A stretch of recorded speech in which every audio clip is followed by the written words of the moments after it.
그래서 그러므로 내가 그리스도 예수 안에서 하나님의 일에 대하여 자랑하는 것이 있거니와 그리스도께서 이방인들을 순종하게 하기 위하여 나를 통하여 역사하신 것 외에는 내가 감히 말하지 아니하노라 하면서 이제 이 일이 어떤 성령의 능력으로 이루어졌고 또 예루살렘에서 일루리곤까지 그리스도의 복음을 편만하게 전하였노라. 또 그리스도 이름을 부르는 곳에는 복음을 전하지 않기를 힘썼노니 남의 터 위에 건축하지 아니하려 함이라. 이렇게 하면서 또 스바나에 갈 때에 이 지방에서 일할 곳이 없고 여러 해 전부터 언제든지 스바나로 갈 때 너에게 가기를 바라고 있었으니 이는 지나가는 길에 너를 보고 먼저 너희와 사귐으로 얼마간 기쁨을 가진 후에 너희가 그리로 보내주길 바랍니다. 바울이 나중에 사역을 이제 스페인에 대한 이야기까지 하면서 전부 개략적인 바울의 선교 사역의 한 사이클들을 보여주고 있는 말씀입니다. 그래서 이제 선교 사역에 대한 부분들의 또 대부분 보다 상세한 정보는 또 사도행전에 실린 또 이제 누가의 기록에서 볼 수 있겠습니다. 그래서 보통 저희들이 이야기하는 것은 바울의 선교를 이제 3차 선교 여행으로서 이제 구별하는 것이 관례화되어 있지 않습니까? 관행이 되어 왔는데 1차 선교 여행은 이제 구버로와 갈라디아서의 선교입니다. 13장, 14장 내용이 주로 되어 있고 2차 선교 여행은 이제 소아시아에서 이제 유럽으로 가게 됩니다. 그러면서 마게도냐 아가야 지방에서 복음을 전하는 사도행전 15장 36절에서 18장 22절의 내용들입니다. 그리고 마지막 이제 3차 선교 여행은 에베소 사역에 바울의 에베소 사역에 초점을 맞추고 있습니다. 그러면서 마게도냐와 또 아가야 지방으로의 어떤 여행을 마무리로 하면서 이 선교 여행이 마무리를 맺게 됩니다. 이제 18장에서 21장 그 내용들입니다. 18장 후반부에서. 그래서 이러한 내용들이 이제 바울의 선교 사역이 특히 어떤 바울과 바나바가 구버로 섬에서 복음을 전하기 위해 수리아 안디옥에서 출발합니다. 그때가 주 45년경입니다.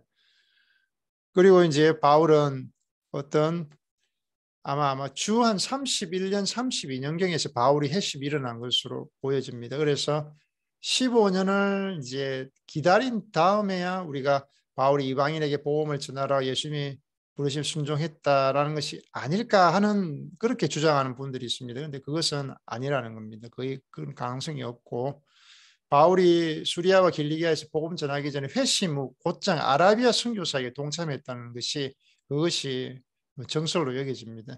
그러면서 어떤 주 31년, 33년의 어떤 바울의 다메섹 도상에서의 회심과 또는 주 67년경에 로마의 어떤 바울의 죽음 사이에 어떤 35년간의 어떤 선교 사역을 포함되는 그는 15시기 혹은 이 장소들을 구별하는 것이 더 유익할 것으로 보여집니다. 그것을 15시기로 나눌 수가 있겠습니다.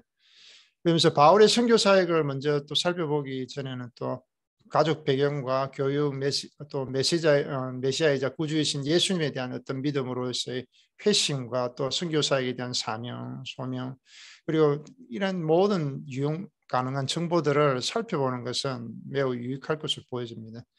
그리고 마무리하는 부분에서는 바울이 또 예루살렘 교회와 또 그 교회 지도자들과 맺은 어떤 복합적인 관계들도 사실 매우 중요할 것으로 보여집니다. 첫 번째는 유대인과 이방인의 사도 이 바울이 회심과 소명에 대해서 한번 나눠보도록 하겠습니다. 바울은 다소에서 태어났는데 이것은 길리기아의 당시 수도였습니다. 그래서 다소는 1세기 거의 대부분의 시기 동안에는 어떤 수리아 속주의 로마 총독이 다스렸습니다. 주전 또 그리고 주 1세기의 어떤 릴리아 역사가 매우 복잡하게 되어 있습니다. 또 로마인이 주전 133년에 아시아 속주를 편성했을 때 또 길리기아 서부 지역에 길리기아 트라케이아라는 지역은 또 밤빌리아 또 비시디아와 함께 또 갑바도기에 병합이 됩니다. 티베리우스 황제가 또 주 17년에 갑바도기아를 황제 속주의 지위로 격상을 시키게 됩니다. 그러면서 중요한 영토적인 변화가 일어나게 됩니다. 그래서 길리아 속주의 동쪽 지역은 갈라디아와 수리아로 나누어져 버리고 또 서부 지역인 또 길리기아 트레케이아는 또 예속 통치자들의 어떤 통치하에 놓이게 됩니다. 그러면서 또 베스파시안 황제가 또 주 72년에 동방을 재편하게 되었을 또 다소는 또다시 또 재건되어진 길리기아 지방의 수도가 되어지는 겁니다. 이때 로마 시대 동안에 존속한 어떤 보기 드물게 많은 수의 마을과 촌락은 어떤 길리기아 동부 그리고 남부가 이 시기 동안에 소아시아의 다른 지역들보다 훨씬 많은 인구 밀도를 보여줍니다. 바울은 또 바리새파에 속한 독실한 유대인 가문 출신이었고 또 바울의 자신의 말에 따르면 8일 만에 할례를 받고 이스라엘 족속이고 베냐민 지파이자 또 히브리인 중의 히브리인이며 또 율법으로는 또 바리새인이었음을 밝히고 있습니다. 그래서 바울 가문의 혈통은 또 명백하게 또 베냐민 지파로 또 거슬러 올라갑니다. 히브리인 중에 히브리인이라는 이야기는 또 바울의 부모가 또 바울을 또 히브리어 아람으로 또 양육했고 또 율법의 조항으로 규정된 유대인의 생활 방식을 엄격히 지키는 이로써 또 교육을 받았고 이방인의 풍습과 절대 동화되지 않도록 그런 것을 꺼려해온 그 상황들, 팔레스타인의 어떤 유대인 공동체와의 접촉을 계속적으로 유지했음을 보여주고 있는 것입니다. 또 히브리식 이름이 바울의 이름은 또 사울이었던 것입니다. 그 로마식이나 또 그리스 헬라식 이름은 또 파울로스라고도 불렀기도 했는데 로마 시민에게는 당시에는 세 개의 공식적인 이름이 있었다고 합니다. 프라이노멘이라는 어떤 뭐 황제 마르쿠스나 가이우스 같은 개인의 더 오래된 이름은 이제 프라이노멘이라고 또 노멘 또는 갤렌티키움이라 해서 아버지로부터 이제 자녀에까지 이어지는 그런 이름이면서 결혼 이후에도 이런 가문 이름으로 이어집니다. 포그노멘이라고 해서 개인 이름인 것입니다. 이 공식 문서는 또 두 개의 요소를 또 추가로 덧붙일 수 있다고 합니다. 또 필리아티아로 해서 아버지 이름을 또 따는 것입니다. 또 트리푸스라고 해서 또 시민이 속해 있는 어떤 로마의 투표 종족을 가리키는 이름인 것입니다. 이제 파울로스 또는 바울이라는 이름은 바울 가문의 어떤 코고노멘 어떤 개인적인 로마 시민으로서의 어떤 공식적인 이름이었던 것입니다. 바울 가문의 한 조상이었던 로마인 주인에게서 해방된 뒤에 받은 이름이었을지 않을까 또 추정을 하는 것입니다. 아니면은 바울은 또 그 가문이 사용한 라틴어처럼 들리는 로마인의 성이었다라고도 이야기를 합니다. 그렇지만 어떠한 바울 가문의 역사에 관해서 알려진 정보는 없습니다. 그래서 확실하지는 않습니다. 그렇지만 바울의 아버지가 노예 해방을 통해서 노예였는데 이제 시민권을 노예에서 해방되어 이제 로마 시민권을 얻었을 가능성이 있다라는 것입니다. 그래서 몇몇 교부들은 또 갈릴리의 기살레에서 살던 바울의 아버지가 주전 63년에 폼페이우스의 팔레스타인 정복 시에 전쟁 포로가 되어서 노예로 팔린 사실을 알고 있다라고 주장하기도 합니다. 그러면서 로마 시민권은 물론 로마 민족 출신을 뜻하는 것이 아니었고 능숙한 라틴어 사용 능력은 그걸 입증하지도 않았다는 겁니다. 그래서 어떤 그 제국들에 딸려진 속주들에게서는 로마 시민권은 어떤 사람에게는 세 가지 이름을 자랑스럽게 내볼 수 있는 자긍심의 원천이었던 것입니다. 그렇지만은 또 어떤 사람들은 이 로마인 신분을 또 가소평가하기도 했는데 대체적으로는 사회적 특권의 원천이기도 했던 것입니다. 그래서 바울이 언제 다수에서 예루살렘을 이주했는지는 저는 사실 알 길은 없습니다. 어떤 이들은 아직 어린아이일 때 이주가 이루어졌다고 주장을 합니다. 그러면 바울은 예루살렘에서 성장기를 보낸 셈이 될 것입니다. 빌름판 운익이라는 분은 사도행전 22장 3절에 나오는 바울 전기의 주요 국면을 설명하는 어떤 세계 헬라 분사를 근거로서 이렇게 주장을 펼치고 있습니다. 누가가 길리기아 다수에서의 이제 바울의 출생을 이제 이야기를 하고 있고, 또 유년기와 학년기 이르기 전 가정에서의 교육을 이야기하고 있습니다. 그리고 스승에게 받은 교육을 이야기를 하는데, 이 헬라 분사들을 다 세 가지 발전 단계를 이 항목별로 말하는 어떤 전통적인 문예적인 구성을 취하고 있다고 주장을 합니다. 이 게겐 네메노스나 아다테드라 메노스, 페파이 듀메노스는 이 세 개의 헬라어 분사들을 이제 항목별로 이야기를 하고 있다고 하는데, 이 예루살렘에 대한 언급을 이제 아다테드라 메노스라는 거와 연결이 되어 있는데, 이제 여기서 보시면 유년기와 학년기에서의 전 가정에서의 교회에서의 아다테드라 메노스는 예루살렘에 대한 언급이 이렇게 연결되어서 학년기에 이르기 전에 이제 다소를 떠나서 예루살렘으로 옮겨갔다는 그런 이야기를 하고 있는 것입니다. 그렇지만은 누가가 우리에게 바울이 다소에서 예루살렘으로 이주한 것을 정확히 설명할 수 있게 했다는 어떤 구성을 채택했다는 그 과정을 사실 입증이 어렵다는 것입니다. 그래서 바울의 탁월한 어떤 헬라 실력이 있었고, 구약 성경의 헬라 역본의 어떤 능숙한 사용이 있었고, 또 이것은 이제 다소에서의 성장 기간이 그 기간에 그의 교육에 있었다라는 이야기를 보여준다는 것입니다. 그러면서 다소라는 지역이 바울의 생애에서 예루살렘 다음가는 둘째 정도의 어떤 지역이 아닌가 하는 이야기를 하고 있다는 것입니다. 그러면서 또 바울이 공부하러 예루살렘에 왔다는 또 사실은 바울의 부모가 굉장히 부유했다는 것도 드러내고 있습니다. 그리고 사도행전 13장 4절에서 12절에 나오는 그 구브로 총독 서기오 바울과의 바울의 또 접촉이 있었습니다. 그것은 바울이 자신이 복음을 전한 그리스와 로마 도시들에서 엘리트들과 또 접촉을 하기도 했다라는 것을 보여준다는 것입니다. 이 바울의 높은 사회적 지위를 보여주고, 또 에베소에서 바울과 아시아 관리들과의 친교에 대한 가장 손쉬운 설명이 곁들여 있다는 것입니다. 그래서 다소에서 유년기를 보냈기 때문에 바울의 모국어는 이제 헬라어였다라고 아마도 그렇게 이제 추정이 되어지는 것입니다. 그래서 독실하고 어떤 보수적인 유대인 가문에서 자라났고, 랍비들의 학문을 배웠고, 당시 동시에 아람어, 히브리어를 유창하게 구사했을 것으로 보여집니다. 여러분, 또 길리기아에서 자랐기 때문에 길리기아 방언도 잘 이해했었고, 또 로마 시민이라는 지위가 있음에도 이것이 그것을 드러내는 건 아니지만 라틴어도 어느 정도 했을 것으로 가능성을 열어두고 있는 것입니다.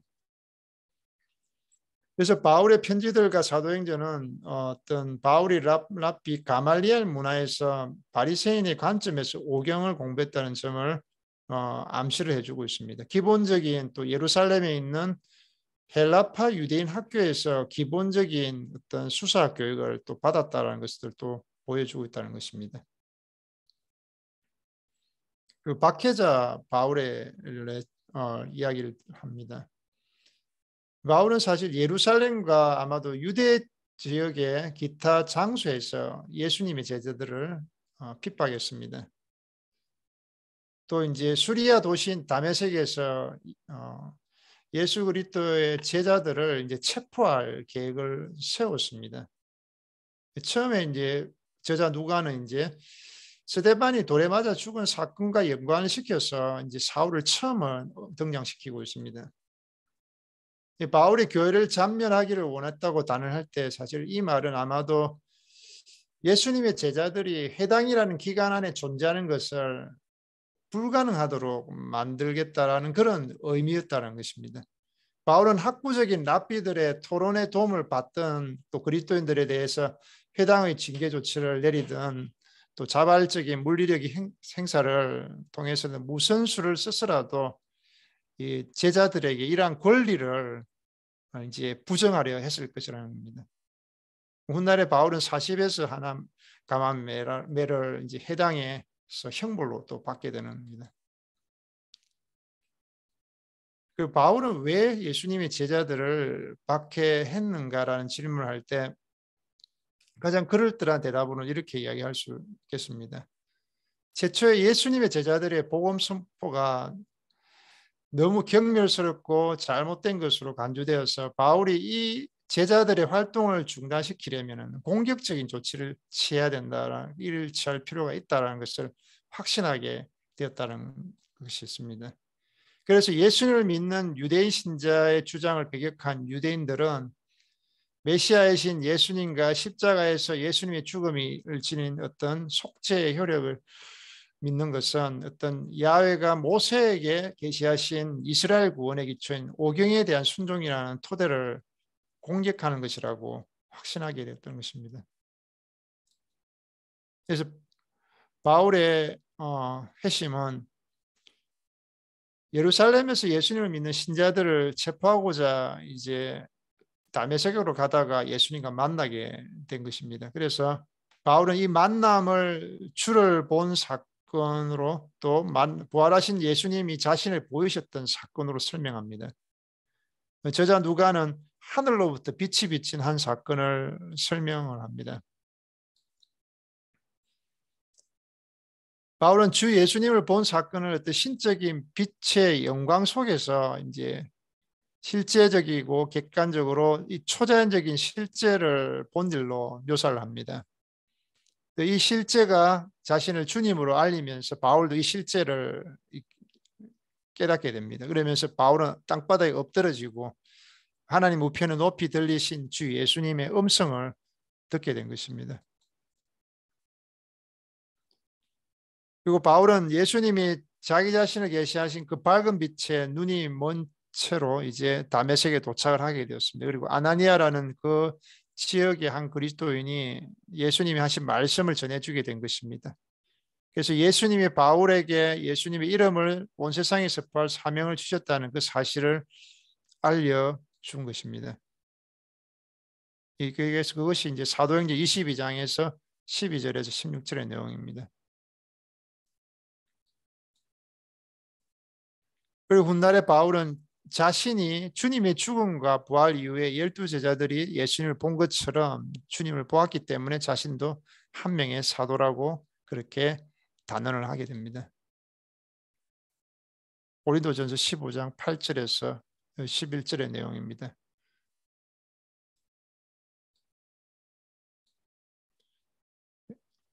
여기 보면 만삭되지 못하여 난 자라는 표현이 있습니다. 헬라 문헌을 보면은 이제 조산, 유산 또는 유도된 임신 중절을 또 가리키고 있습니다. 그래서 아기가 살든 죽든 관계가 없이 조산시키는 것을 이야기를 하고 있습니다.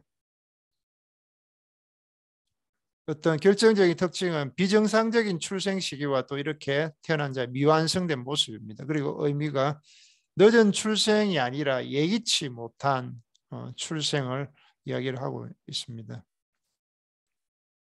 어떤 이들은 이 말은 바울이 자연적 발전 과정을 통해서가 아니라 예기치 않게 심리적으로나 신학적으로 이 사건에 전혀 대비하지 못한 채 예수 그리스도를 믿는 믿음으로 회심했다라는 그것을 강조하는 표현을 해석하기도 합니다. 또 어떤 이들은 이 표현을 사산이라는 의미로 보면서 바울이 회심 이전의 삶을 죽음의 상태로 설명하고 있다라고 주장을 합니다.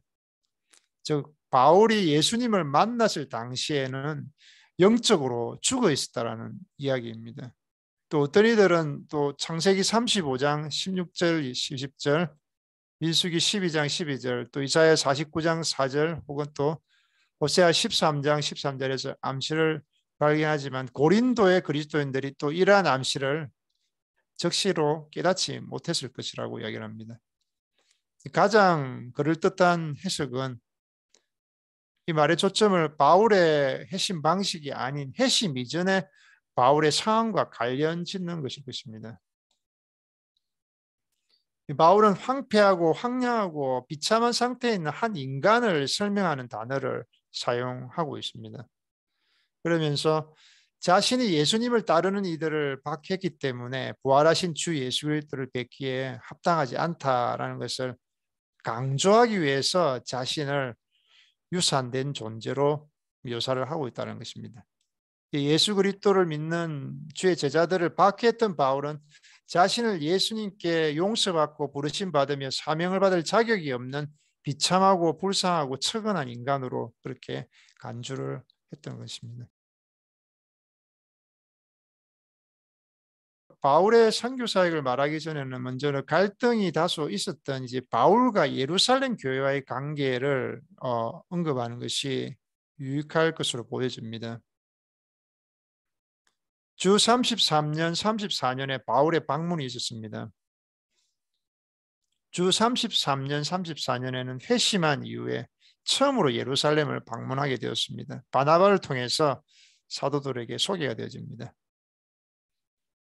바울은 예루살렘 사도들의 권위를 인정했습니다. 그렇지만 회심 직후에 아라비아와 다메섹에서 이들과 의논 없이 곧바로 이제 예수 그리스도의 메시지를 전파하게 됩니다. 이 방문 기간 동안에 바울은 예루살렘에 가서 다메섹에서 했던 것처럼 유대인들 가운데 복음을 전하게 됩니다. 단순히 사도들의 손님이 아니었던 것입니다. 예루살렘에서 사도들의 선교 활동에 동참한 선교사로서의 사역을 했던 것입니다. 주 44년에는 예루살렘에 기근이 있었습니다. 그 기근 구제를 위한 방문과 베드로와 협의가 있었습니다. 회심 이후에 2차 이제 예루살렘을 방문하게 됩니다. 주 44년에 기근 구제를 위한 방문입니다. 바울과 바나바는 구브로와 갈라디아로 이제 선교 여행을 떠나기 전에 예루살렘을 방문하면서 유대 지방의 극심한 기근으로 인한 안디옥 교회의 부조를 전해주게 됩니다. 이 방문은 바울이 바나바뿐만이 아니라 할례받지 않은 이방인 그리스도인인 디도와도 동행했던 방문입니다. 갈라디아서 2장 1절에서 10절까지 언급하는 바울의 예루살렘 방문과 같은 것으로 인정이 될 수 있습니다. 그리고 주 41년, 42년경에는 예루살렘 교회 지도층에 변화가 있었습니다. 이제 헤롯 아그리파 1세의 큰 박해가 시작이 되어졌습니다. 그러므로 말미암아 12사도가 예루살렘을 떠나게 됩니다. 그러면서 예루살렘 교회 지도자가 이제 어떤 장로로 묘사되는 유대인 신자 집단으로 바뀌는 때가 된 것입니다. 이 바울과 바나바는 이 기근 구제를 위해 사도들을 대신한 이 장로들을 방문한 것입니다. 이 방문은 명백하게도 주 41년, 42년에 이제 사도들이 떠난 후에 있었습니다. 이러한 구성은 이 시점에 베드로가 예루살렘에 있었을 가능성을 완전히 배제하지 않습니다. 베드로는 사도행전 15장 2절에 보면 사도들의 공회 모임 때에 나머지 사도들과 함께 예루살렘에 다시 나타납니다. 베드로는 이때 예루살렘과 또 유대 지방 그리고 비교적 가까운 곳에서 예를 들면 헤롯 왕을 두려워할 필요가 없었을 그런 가이사랴 같은 곳에서 활동을 했을 것으로 보여집니다. 갈라디아서 2장 2절에 바울의 단언을 고려해 보면은 바울이 예루살렘에서 베드로를 만난 일이 우연이었을 가능성이 매우 낮다는 겁니다. 어떤 학자들은 또 주 44년에 베드로와 바울 사이에 합의를 지리적인 경계선에 따라서 선교 책임 지역이 분할된다는 그런 것으로 이해를 합니다. 그래서 유대인 지역에서 베드로가 사역을 하게 되고 바울은 이방인 지역에서 사역을 한다는 것입니다. 그리고 또 어떤 학자들은 이 합의를 민족적 경계선에 따른 분할로 해석을 해버립니다. 그리고 유대인들 가운데서는 베드로가 또 이방인들 가운데는 바울이 복음을 전한다는 그것은 민족적인 경계를 분할합니다. 이 두 대안 모두가 문제가 있다는 것입니다. 민족적 해석을 지지하는 학자들은 이 민족이라는 우리가 타 에스네라니 헬라어를 볼 때에 바울 서신에서는 거의 대부분 유대인과 대비되는 그 이방인을 가리키고 있다는 것입니다. 베드로는 유대 지방뿐만 아니라 또 이방인 지역에서도 이 발견된다고 주장을 하고 있습니다. 갈라디아서 2장 11절에서 14절을 보게 되면 베드로가 안디옥에 있었습니다. 고린도전서 9장 5절에 따르면 베드로와 그의 아내는 선교 여행 중이었습니다. 유대인 선교와 이방인 선교라는 관점에서 해석은 바울이 해당에서 설교했을 가능성과 또 베드로가 이방인 앞에서 복음을 전했을 가능성을 배제해 버립니다. 그래서 이런 견해는 어떤 역사적인 관점에서 보면 좀 전적으로 의심스러운 이야기일 수 있다는 것입니다. 그래서 고린도전서 9장 19절에 20절에 따르면은 바울은 이방인에게 복음을 전하는 것과 똑같은 강도로서 유대인들 가운데서 복음을 전했다라는 것입니다. 이 점은 누가가 사도행전에서 바울의 선교 사역을 기록하면서 계속적으로 반복적으로 주장하는 것입니다. 그래서 지리적인 선을 따른 선교 책임 지역의 어떤 분할도 어떤 현실적이지 못하라는 것입니다. 또 유대인 공동체는 바울이 메시아이신 예수님에 관한 좋은 소식을 듣는 일에서 제시키를 원하지 않았을 지중해 동부의 모든 큰 도시에 존재했다라는 것입니다. 그리고 베드로도 유대와 갈릴리 밖에서 어떤 해당의 선교 사역을 하면서 하나님을 경외하는 이방인들을 결코 제외시키지 않았다는 것입니다. 그래서 세 가지 다음에 요소를 볼 필요가 있는데, 첫째로는 갈라디아서 2장 1절에서 10절이 어떤 분할이나 분리를 설명하는 것이 아니라는 것입니다. 코이노니아, 상호 유익과 나눔을 포함하는 어떤 긴밀한 교제를 설명하고 있다는 것입니다.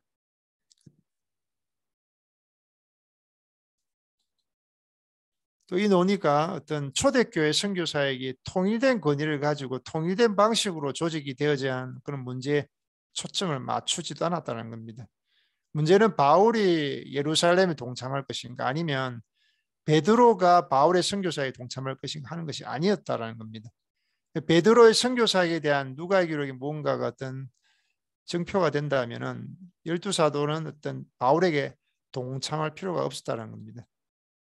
사도들은 이미 가능한 가운데 이방인 가운데서도 복음을 전하며 십자가에 못 박히신 부활하신 메시아이신 예수님에 대한 믿음을 통한 구원 소식을 선포하고 있었습니다. 베드로와 바울의 공통된 강조점은 실제적인 그리스도인의 행위에 대한 어떤 질문이 어떤 예루살렘과 유다, 가이사랴와 안디옥, 로마와 에베소의 어떤 문화적이나 사회적 배경에 따라서 다른 방식으로 답변되었을 가능성도 배제하지 않는다는 것입니다. 둘째로는 갈라디아서 2장 8절의 바울의 설명은 선교 사역의 어떤 지역 논쟁이 아니라 유대인 가운데서 베드로 같은 경우는 또 바울은 이방인 가운데서의 선교 사역의 효율성에 대한 협의가 바로 쟁점이었다는 것을 드러내고 있는 것입니다. 근데 사도들은 두 경우 모두 선교의 성공은 전적으로 하나님께 달리 있음을 받아들이고 있습니다. 갈라디아서 2장 7절에 헬라어 본문을 나오는 비교 불변화서로서 카토스, 뭐와 같이라는 이 단어가 나옵니다. 이 단어는 두 선교 사이에 서로가 어떤 다른 대조를 표현하는 것이 아니라 보완적인 관계를 표현하고 있다는 것입니다. 그래서 이는 어떤 갈라디아서 2장 8절의 진술이 베드로에게 역사하사 그를 할례자의 사도로 삼으시니까 또한 내게 역사하사 나를 이방인의 사도로 삼으셨느냐, 이 말씀이 바울과 베드로를 어떤 라이벌로 설명하는 것도 아니고 또 두 사도의 상대적인 지위를 나타내는 것도 아닙니다. 그래서 바울의 설명은 자신의 선교 사역과 베드로의 선교 사역 모두 하나님의 능력에 의존하고 있음을 강조하고 있다는 것입니다. 이 사실은 어떤 주 44년에 예루살렘 협의회에 참여한 이들이 초기 기독교 선교의 어떤 기본적인 신학적이면서도 실제적인 통일성을 인정했다는 그 사실을 확증하고 있습니다. 바울과 예루살렘의 사도 모두는 동일한 사역, 즉 자신의 종들을 통해 역사하시는 하나님의 사역에 관여하고 있음을 인정을 하게 되었습니다. 셋째로는 바울이 자신의 관심사를 분명히 말하면서도 예루살렘과 유대의 가난한 그리스도인에 대한 재정적 지원을 제외하고는 예루살렘 사도들에 대한 어떤 소망이나 조건도 드러내지 않고 있는 것을 볼 필요가 있다는 것입니다. 유력한 사도들의 행동은 다음처럼 설명이 됩니다. 갈라디아서 2장 6절 7절 9절이면 내게 더하여 준 것이 없고 그들은 보았고 그들도 알므로 하였으니, 여기에서 어떤 바울이 예루살렘에 권위 있는 사도들의 압력을 받았다는 증거가 전혀 없습니다.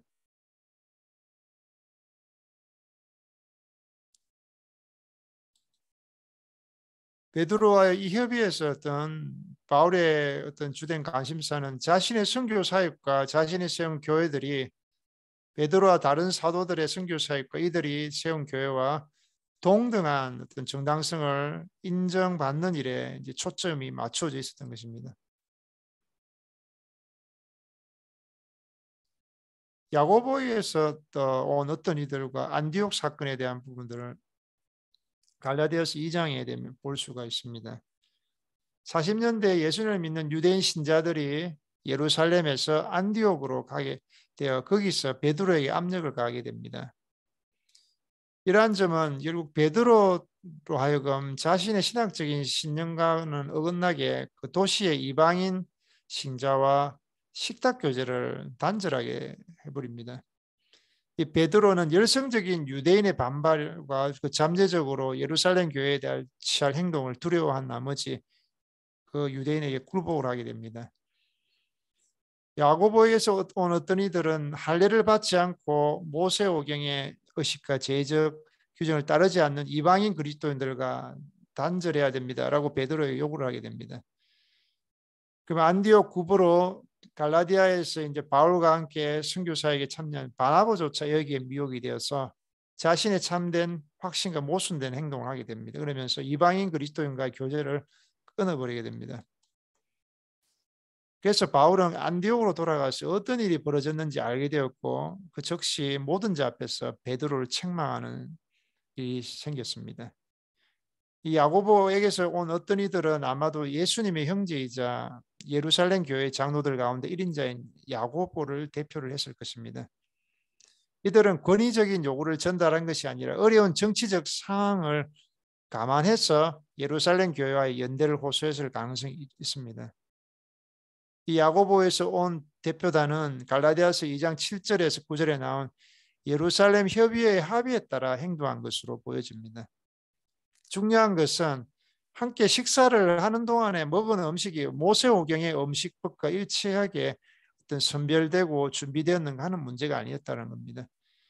이러한 어려움은 적절한 변화를 줌으로써 해결할 수 있었을 것입니다. 야고보가 안디옥 교회 사절을 보낸 이유는 어떤 40년대에 유대 권력자들이 예루살렘 교회를 거듭 박해한 것과 관련된 정치적인 고찰에 대해서 어떤 설명이 된 것을 보여집니다. 야고보는 아마도 예루살렘의 유대인 권력자들과 일시적인 어떤 정치적 타협에 이르려고 애썼을 것으로 보여지는 것입니다. 그리고 이 계획은 또 속주의 수도인 어떤 안디옥에서 교회가 유대인이 이방인과 가깝게 교제하며 사는 것을 용납한다는 소식 때문에 매우 또 위험에 처했을 것으로 보여집니다.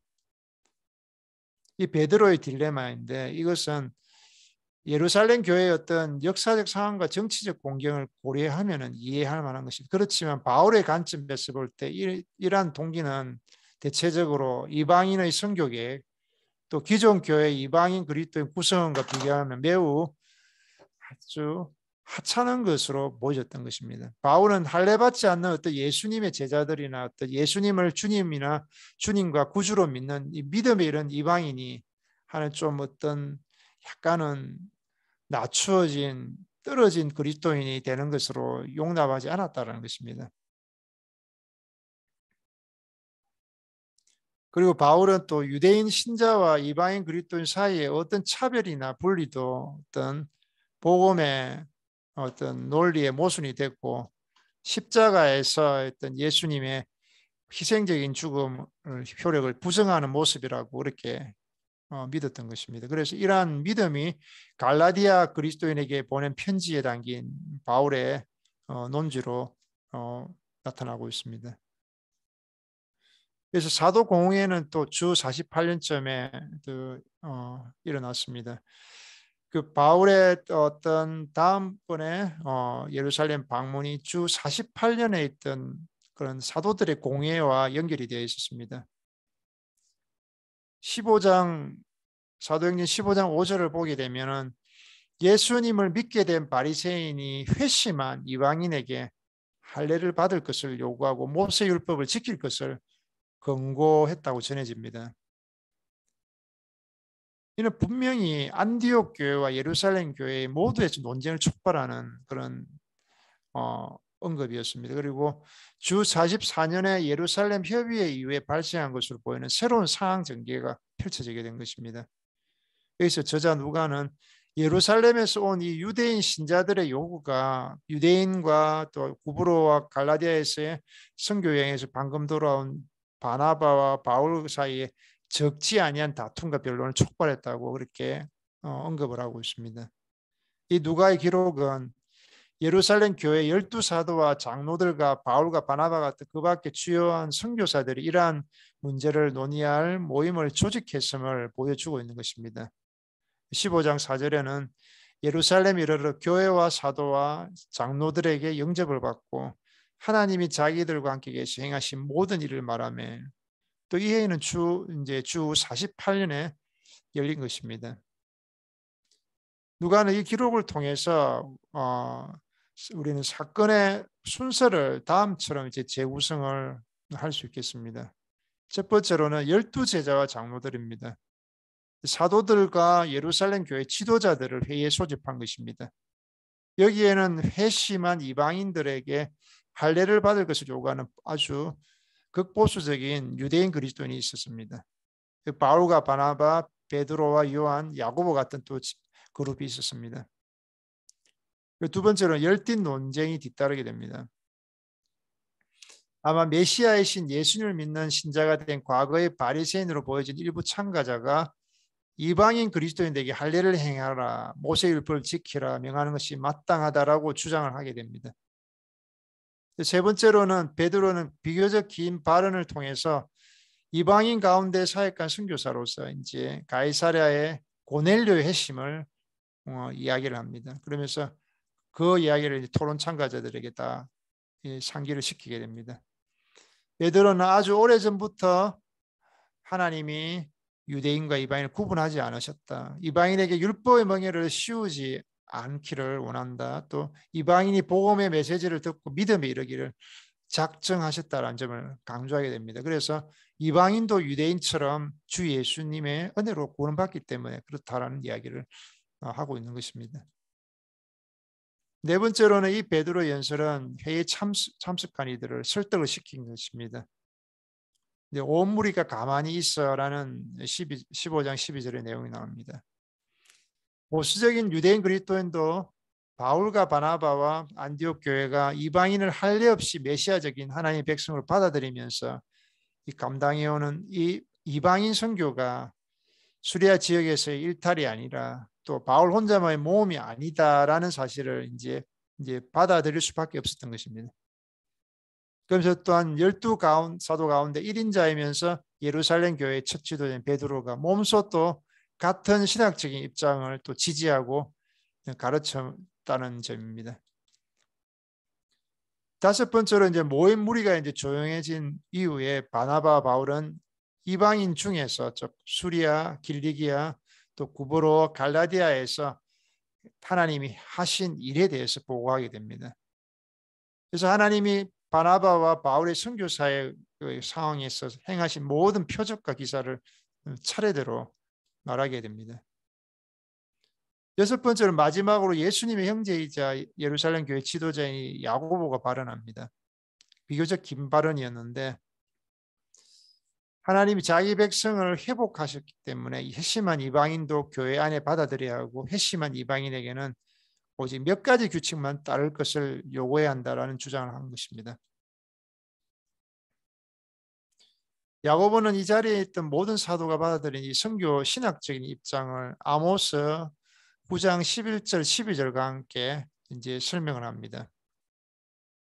야고보는 메시아 시대에는 열방이 이방인으로서 하나님께 속하고 또 이방인들이 종말론적인 성전인 곧 메시아이신 예수님을 믿는 공동체에서 하나님을 예배한다는 사실을 입증하기 위해 아모스를 인용하고 있습니다. 일곱 번째로는 12사도와 장로들은 안디옥에서 보낸 사절과 실제로 모인 무리 전체와 더불어 베드로, 바나바 그리고 바울, 야고보의 발언과 논쟁에서 드러난 이 신학적인 합의를 이 논쟁의 해결책으로 받아들이기로 결정을 하게 됩니다. 더 나아가서 바울과 바나바는 수리아의 수도로 돌아가는 그 여정길에서 이들과 동행할 예정이고 또 이 결정을 말로 설명할 만한 그 유다 바사바와 실라를 통해서 이 합의 사항을 기록된 형태로 해서 안디옥 교회에 전달하게 됩니다. 그 교령입니다. 당시의 공회의 결정 사항들입니다. 누가는 이 문서를 글자 그대로 인용합니다. 이 여기에는 다음의 요소들이 포함이 됩니다. 서두에 간용구가 있고 또 이 결정에 이르게 된 경위 개간들을 설명을 합니다. 결정 사항이 또 주어집니다. 이 사도적 교령의 주장들에 대한 어떤 해석에 대해서는 다음처럼 몇 가지 주장이 제기되어 왔습니다. 이 규정은 또 유대인 신자와 이방인 신자 사이에서 기독교 공동체 안의 교제가 문제가 된 어떤 특정한 사항을 위한 실제적인 규정들입니다. 이방인 신자에 대한 기본적인 요구사항은 과거 종교를 그리고 이방신과 우상숭배 수반되는 영적인 더러움을 버려야 한다는 것이었습니다. 우상숭배를 금하는 규정이 단지 어떤 유대인 신자와 이방인 신자 사이의 실제적인 조화를 이루려는 것만 아니기 때문에 이러한 설명은 충분히 설득력 있지는 못합니다. 그리고 사도 공의 규정은 유대인이 인류 전체에 대해 규범적인 것으로 간주한 노아 계명에 상응합니다. 랍비 문헌에 나오는 노아 계명의 구체적인 규정들은 우상 숭배, 또 신성 모독, 살인, 건친상간, 절도, 정의 왜곡, 피를 포함한 고기를 먹는 행위 등에 대한 금지를 말하고 있습니다. 사도행전 15장 29절의 규정이 드러난 것은 이 중에서 우상숭배, 살인, 건친상간 그리고 피를 포함한 고기를 먹는 행위에 대한 계명만을 포함하고 있습니다. 그리고 이 둘의 유사점이 그렇게 두드러지지 않음을 보여주고 있습니다. 또 이 규정은 우상숭배에 대한 구약의 반론이라는 배경에서 또 해석을 해야 할 것입니다. 포르네이아라는 단어 자체가 신전 매춘을 가리키고 그런 반면에 목매어 죽인 짐승과 피에 대한 언급은 이교도의 어떤 제의적인 간행을 가리키고 있습니다.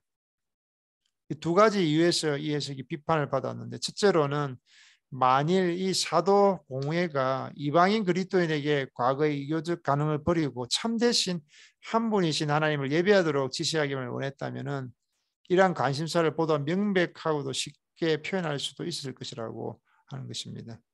둘째로는 이교적 관행을 버리는 것은 분명 이방인 가운데 복음을 전한 선교사들의 메시지들의 본질적인 요점이었습니다. 그렇기 때문에 이 교령은 어떤 새로운 내용도 말하지 않은 셈일 것이며 따라서 잉여적인 내용에 불과하다는 겁니다.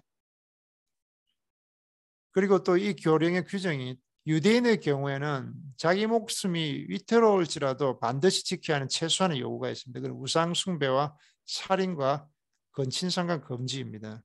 그렇지만 목매달아 죽인 짐승을 먹는 행위를 금지하는 것은 최소한의 요구 목록이 없는 것이기 때문에 이러한 주장이 충분한 설득력이 없다는 겁니다.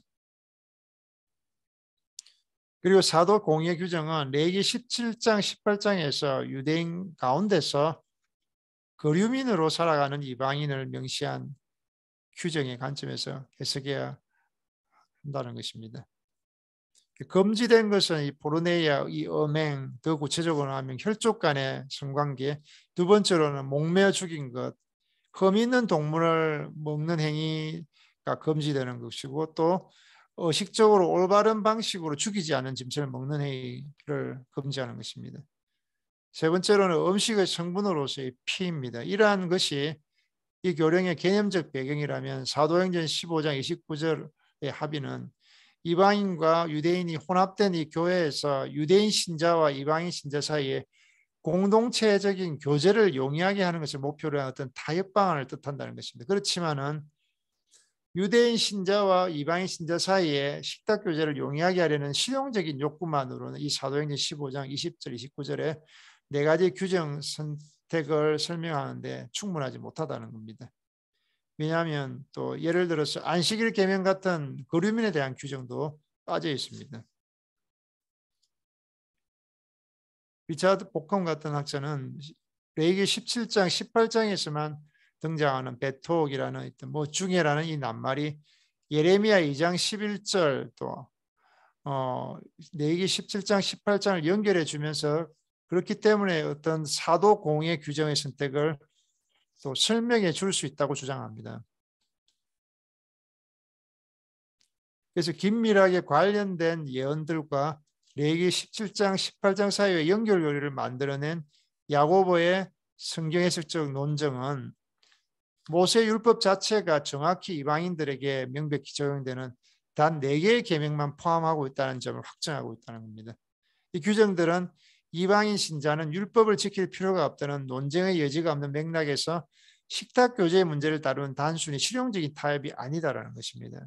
이 규정을 공식화한 일들은 이방인 그리스도인들이 율법을 지킬 필요가 없다는 것을 결정적으로 입증하는 바로 그 동일한 서기적 사례가 또 한편으로는 이방인 신자들도 이 4가지 금지 사항만큼은 반드시 준수해야 함을 입증하는 것으로 생각했다라고 이야기를 하고 있는 것입니다.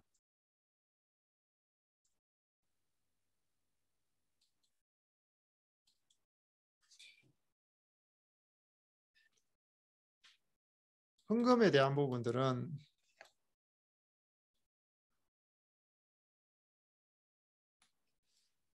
바울은 마게도냐와 아가야에 있는 교회들과 아마도 아시아 속주에 있는 교회들 도처에서 어떤 예루살렘 교회를 위한 구제헌금을 모금을 하게 되었습니다. 사실 바울은 이 계획을 위해서 목숨을 걸게 되었고 예루살렘에서 체포된 것도 바로 이 헌금과 관련해서 벌어진 일이었습니다. 이 헌금은 예루살렘 신자와 바울의 끈끈한 관계를 입증합니다. 이 점에 있어서 다음의 요소들이 중요합니다. 이 헌금에 대해서는 다음 주에 계속 이어서 말씀을 나누면서 이야기를 하겠습니다.